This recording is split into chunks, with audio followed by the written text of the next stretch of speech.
fucking life-changing beating in that fight, man. And Max Holloway just, I don't know how many strikes he landed on Cater.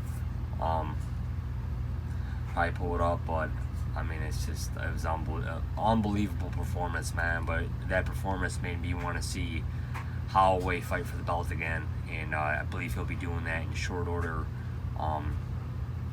once he wins this fight and the fight between Volk and Ortega takes place.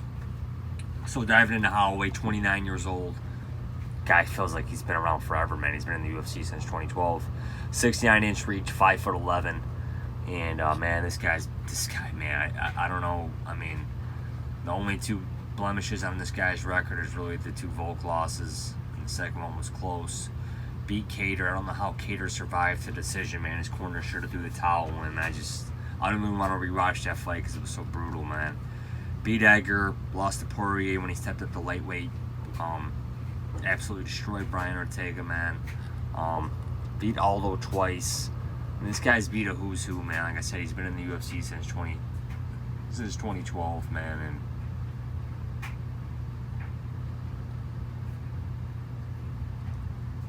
And he made his debut against Poirier on short notice too, man. So the guy's just been around, man. Guy deserves all the good graces he's got, man. He's one of the good guys in the sport from what I know. And man, 29 years old, man. I hope he stays at featherweight because he looked kind of small for lightweight. He's a big dude for featherweight though, man. You know, like I said, he's 5'11", 69-inch reach. And Rodriguez is actually a big dude too, man. Like I said, hasn't fought since October of 2019, so he's been out a while, man.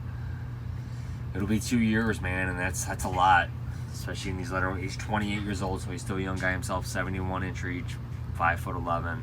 Beat Jeremy Stevens in no contest. Stevens beat Chancellor Young in a fight that he was absolutely getting dominated in, till his reverse elbow at the end. That's unbelievable, man. Lost to Edgar, and that's when they were ready to anoint. They were ready to anoint Rodriguez in that fight. That UFC 211 was a huge pay-per-view, and I was on Rodriguez in this fight too, man. And Edgar just showed him there's levels to this, man. There's huge levels to this. He's been around in the UFC since I want to say 2014. Yep, since 2014, since he was on The Ultimate Fighter. Man, it's been forever. He's just been very inactive, man. And I just see Holloway. I mean, the only way I see Rodriguez winning this fight is if he lands some type of head kick or spinning wheel kick or something like that, knocking Holloway out, catching or a flying knee. I mean, Rodriguez is dangerous, but it's in flashes. Holloway is he's just gonna outvolley him, man. And I just don't think Rodriguez is gonna take the abuse that Qatar did for 5 rounds. So I could see Holloway getting a late round TKO, maybe round 3, maybe sooner, man. If Rodriguez is tough, maybe he takes the decision, but it's gonna take a lot of damage. So I just see Holloway getting a TKO somewhere around the midpoint of this fight, you know, 3rd, 4th round, possibly sooner. But